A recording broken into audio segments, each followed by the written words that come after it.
엄마, 배고파요. 그래, 아가. 배고프지? 조금만 참아. 금방 따뜻한 거 줄게.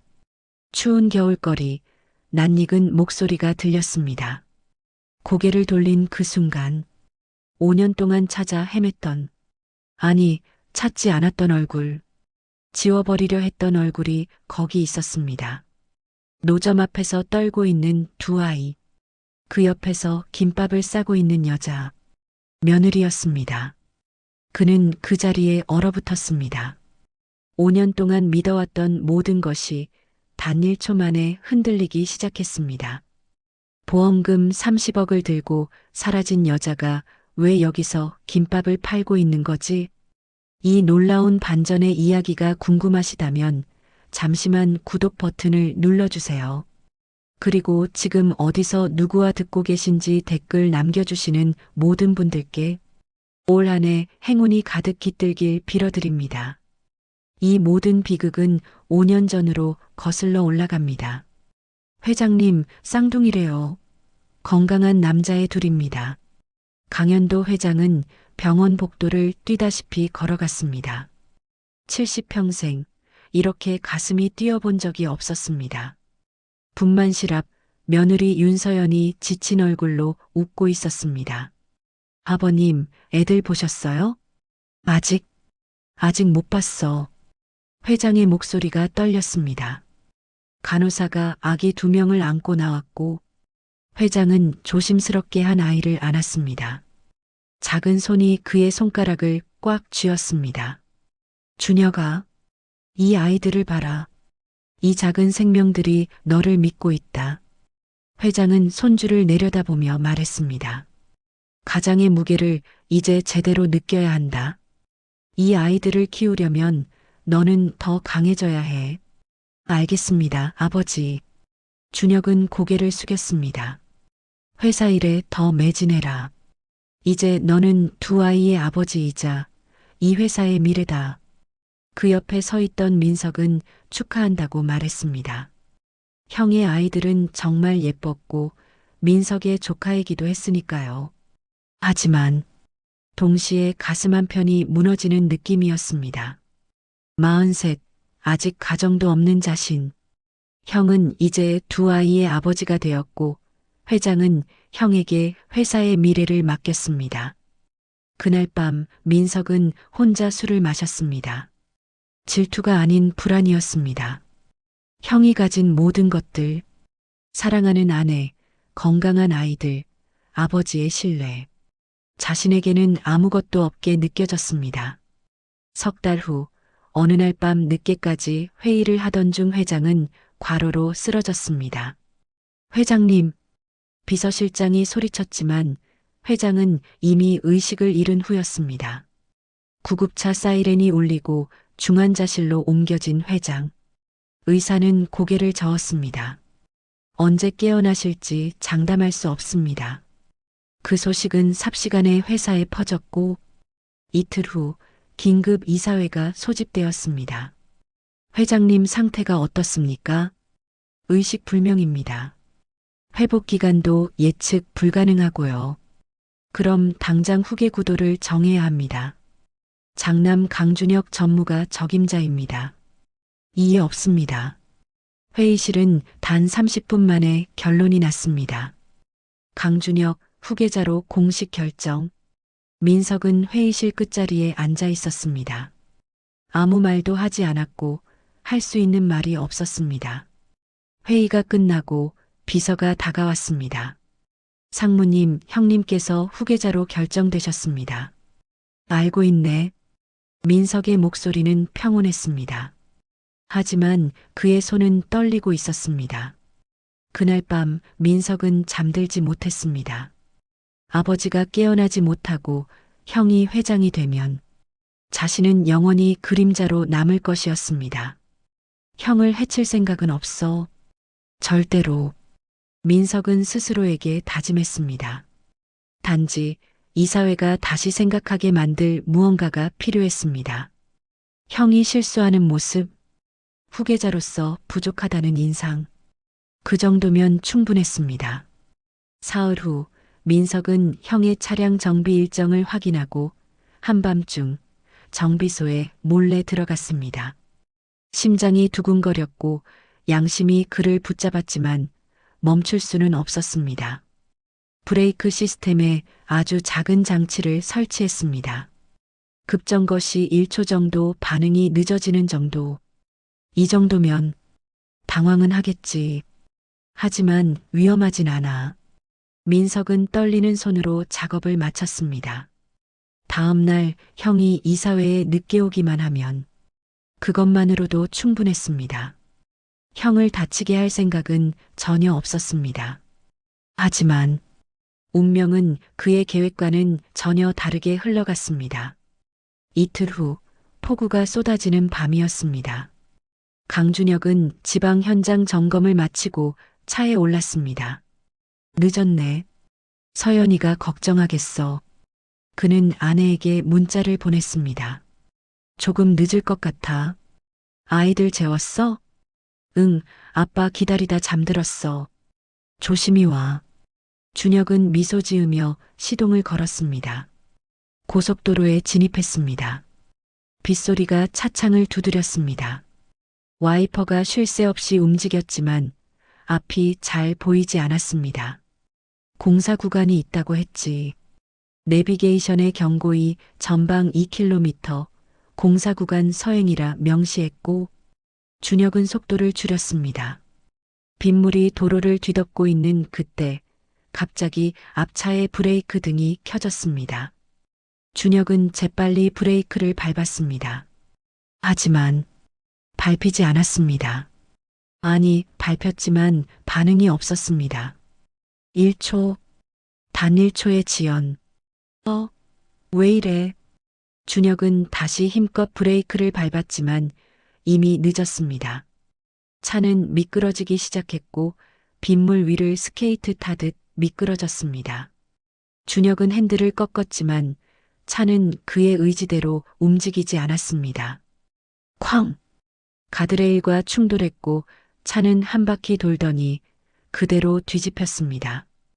유리창이 깨지고 에어백이 터지는 소리, 그리고 정적, 오직 빗소리만 들렸습니다. 준혁은 거꾸로 매달린 채 의식을 잃었습니다. 1시간 후 구급차가 도착했지만 준혁은 이미 숨이 끊어진 상태였습니다. 병원에서 연락이 왔습니다. 강준혁 전무님께서 교통사고로 사망하셨습니다. 민석은 그 말을 듣고 얼어붙었습니다. 뭐라고요? 사고 원인은 브레이크 이상으로 추정됩니다. 민석의 머릿속이 하얘졌습니다. 아니야. 이럴 리 없어. 그는 비틀거리며 소파에 주저앉았습니다. 형을, 내가 형을. 그는 고개를 감싸쥐었습니다. 단지 늦게 만들고 당황하게 만들려 했을 뿐이었습니다. 죽일 생각은 단일도 해본 적 없었습니다. 하지만 형은 죽었습니다. 다음 날 아침 장례식장은 조문객들로 가득 찼습니다.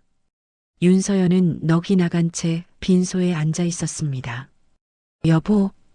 그녀는 남편의 영정을 보며 중얼거렸고 쌍둥이 아이들은 엄마 옆에서 울고 있었습니다.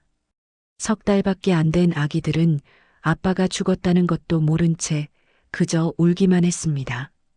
민석은 형수의 얼굴을 볼 수가 없었습니다. 상무님 들어가셔야죠. 민석은 고개를 저었습니다. 잠깐만. 조금 있다 들어갈게. 하지만 그는 끝내 빈소에 들어가지 못했습니다. 사흘 후 장례를 치르는 날 보험회사에서 연락이 왔습니다. 고인의 사망보험금은 30억 원입니다. 수령 절차를 진행하시겠습니까? 서연은 멍하니 서류를 받아들었습니다. 남편의 목숨값인 보험금, 서명만 하시면 됩니다. 그때 민석이 나타났습니다. 형수님, 형이 회사 주식과 자산 정리를 제가 도와드리겠습니다. 아이들도 어리시고 혼자서 다 처리하시기 힘드실 겁니다. 민석의 목소리는 친절했습니다. 하지만 그의 눈빛은 흔들리고 있었습니다. 만약 누군가 브레이크를 조사한다면 그는 살인자가 될 것이었습니다. 형수님, 한 가지만 여쭤봐도 될까요? 혹시 형이 최근에 차에 이상을 느끼신다고 하신 적 있으세요? 아니요. 아무 말 없었어요. 민석은 안도의 한숨을 쉬었고 그 순간 그는 결심했습니다. 이 비밀을 영원히 묻어야 한다고. 누구도 진실을 알아서는 안 된다고. 일주일 후 이상한 일들이 벌어지기 시작했습니다. 장례를 치른 지 사흘 후 서연은 이상한 전화를 받았습니다. 윤서연 씨죠? 누구세요?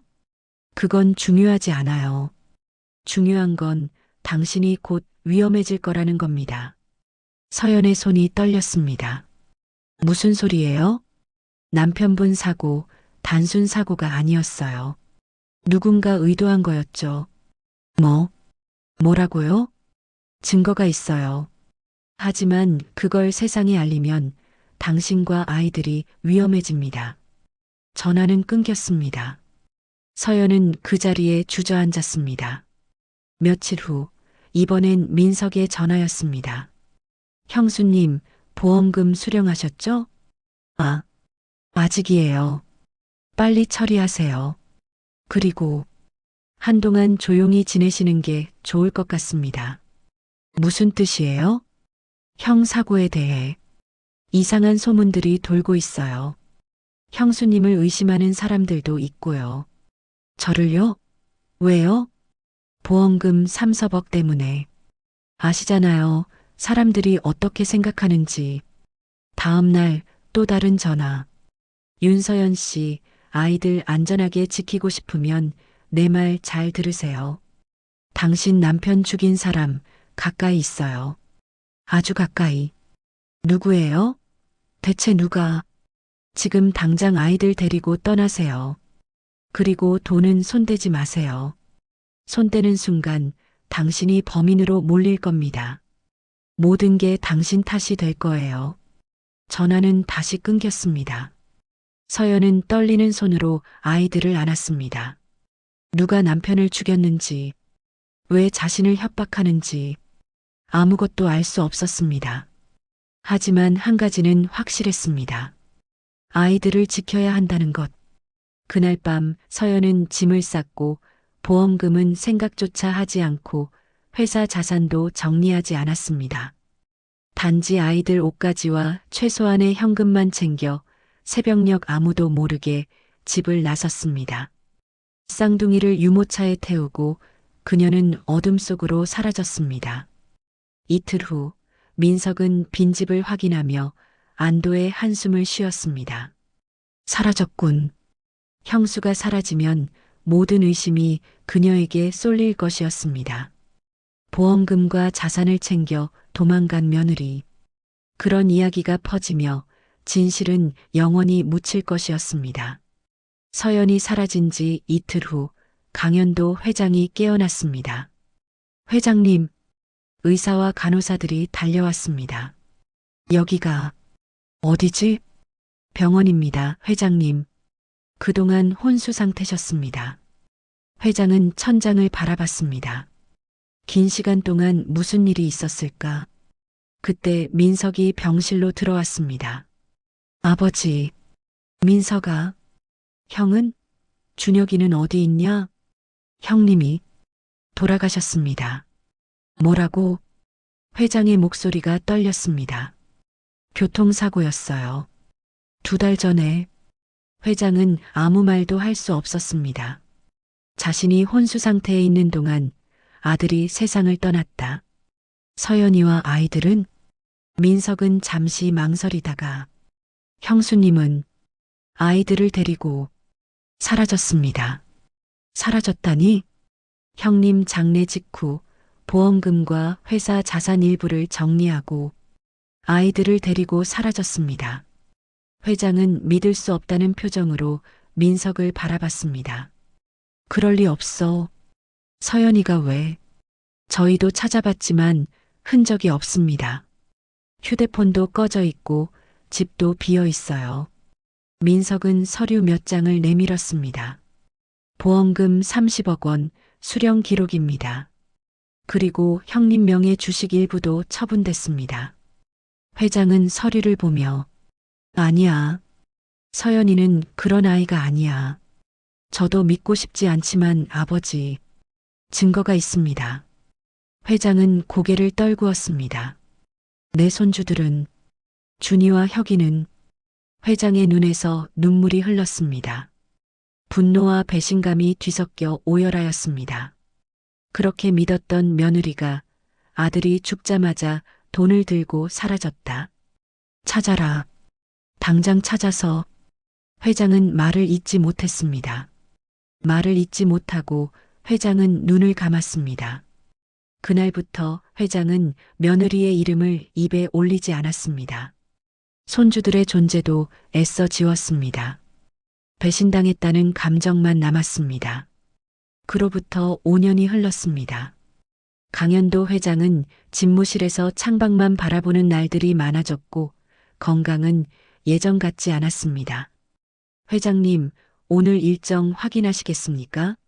아니, 됐네. 민석이에게 맡기게. 요즘 회사 일은 대부분 민석이 처리했습니다. 회장은 더 이상 의욕이 없었습니다. 손주들은 지금쯤 몇 살이 됐을까? 회장은 혼잣말을 했습니다. 쌍둥이들은 이제 5살이 되었을 것입니다. 어떻게 자랐을까? 건강할까? 행복할까? 하지만 이내 고개를 저었습니다. 그 여자가 제대로 키우고 있을 리 없어. 회장은 며느리를 용서할 수 없었습니다. 돈 때문에 남편의 죽음도 슬퍼하지 않고 달아난 여자. 아이들마저 이용해 자신을 속인 여자. 그때 비서가 들어오며 회장님, 재개발 지역 현장 점검 일정이 잡혔습니다.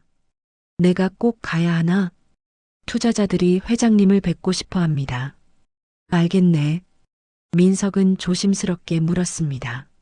아버지, 아직도 형수님을 찾으시는 겁니까? 찾다니 무슨 소리냐? 가끔 탐정사무소에서 연락이 옵니다. 형수님 행방을 계속 추적하고 계신 거 아닙니까? 회장은 대답하지 않았지만 사실이었습니다. 5년 동안 그는 탐정을 고용해 며느리를 찾고 있었습니다. 용서하기 위해서가 아니었고 며느리는 미웠지만 손주들이 잘 있는지 보고 싶었고 확인하고 싶었습니다. 아무 소식 없어. 5년 동안 한 번도. 그만 잊으시는 게 좋을 것 같습니다, 아버지. 회장은 고개를 돌렸습니다. 하지만 밤마다 악몽을 꾸었습니다. 준혁이 사고 현장에서 자신을 부르는 꿈. 며느리가 아이들을 안고 웃으며 사라지는 꿈. 그리고 손주들이 울면서 자신을 찾는 꿈. 회장님, 약 드셔야 합니다. 비서가 수면제를 내밀었습니다. 이제 약 없이는 잠들 수도 없었습니다. 일주일 후 재개발 현장 방문 날이었습니다. 회장님, 출발하셔야 합니다. 회장은 무거운 몸을 일으켰습니다. 매서운 바람에 사람들은 두꺼운 옷을 입고 바삐 걸어갔습니다. 회장님, 도착했습니다. 재개발 예정 지역의 낡은 건물들 사이로 좁은 골목이 이어졌습니다. 저쪽입니다, 회장님. 회장은 천천히 걸어가는 그때 어디선가 아이 우는 소리가 들렸습니다. 엄마, 추워요. 그래, 아가, 춥지? 조금만 참아. 따뜻한 거 금방 줄게. 낯익은 목소리. 5년 동안 잊으려 했던 목소리. 고개를 돌렸습니다. 노점함. 김밥과 오뎅을 파는 여자와 그 옆에서 떨고 있는 두 아이. 회장의 심장이 멎는 것 같았습니다. 며느리였습니다. 회장은 그 자리에 얼어붙었습니다. 5년 만에 보는 며느리. 그녀는 너무 달라져 있었습니다. 앙상하게 마른 얼굴, 거칠어진 손, 낡은 옷. 엄마, 배고파? 한 아이가 울먹였습니다. 알았어, 알았어. 이것 좀 먹어. 서연은 팔지 못한 김밥 한 줄을 아이에게 건넸습니다.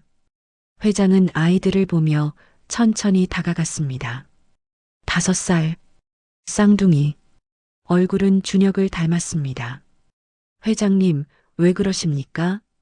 비서가 물었지만 회장은 대답하지 않았습니다. 그저 노점을 바라볼 뿐이었습니다. 그때 서연이 고개를 들어 회장과 눈이 마주쳤습니다. 그녀의 얼굴이 하얗게 질렸습니다. 아, 아버님, 떨리는 목소리였습니다. 회장은 아무 말도 하지 않고 그저 그녀를, 그리고 아이들을 바라봤습니다. 회장님, 아시는 분이십니까? 아, 아니네. 회장은 고개를 돌려 걸어갔습니다. 서연은 그 뒷모습을 바라보며 눈물을 흘렸습니다. 차에 오른 회장은 창밖에 노점을 바라봤습니다. 서연이 울며 보채는 아이들을 안고 있었습니다. 회장의 머릿속이 복잡해졌습니다. 보험금 30억을 들고 사라진 여자가 왜 저기서 김밥을 팔고 있지? 왜 저렇게 마르고 초라하지? 5년 동안 믿어왔던 모든 것이 흔들리기 시작했습니다. 회장님, 괜찮으십니까? 출발하게 차가 움직였습니다. 하지만 회장의 시선은 계속 노점을 향했습니다. 그날 밤 회장은 잠들지 못하고 며느리의 얼굴이 계속 떠올랐습니다. 아이들의 울음소리가 귓가에 맴돌았습니다. 뭔가 잘못됐어. 5년 동안 확신했던 것들. 며느리가 돈을 챙겨 아이들과 달아났다는 것.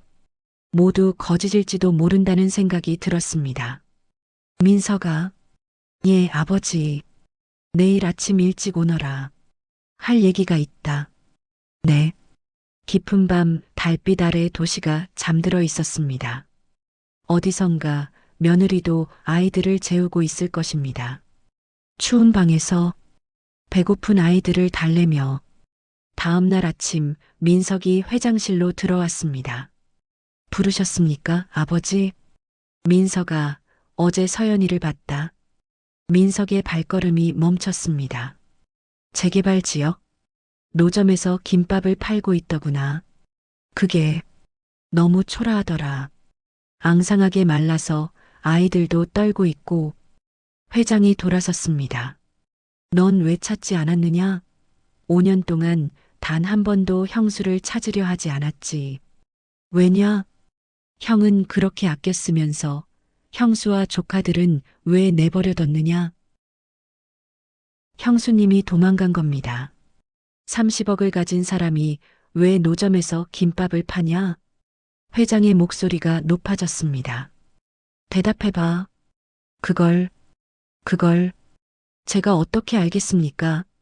민석도 소리를 질렀습니다. 평생 이렇게 사셨잖아요. 형, 또 형. 민석의 목소리가 떨렸습니다. 형이 죽었는데도 형수님 걱정, 조카 걱정. 저는 뭡니까? 43년 동안 전 늘 그림자로 살았어요. 민석의 눈에서 눈물이 쏟아졌습니다.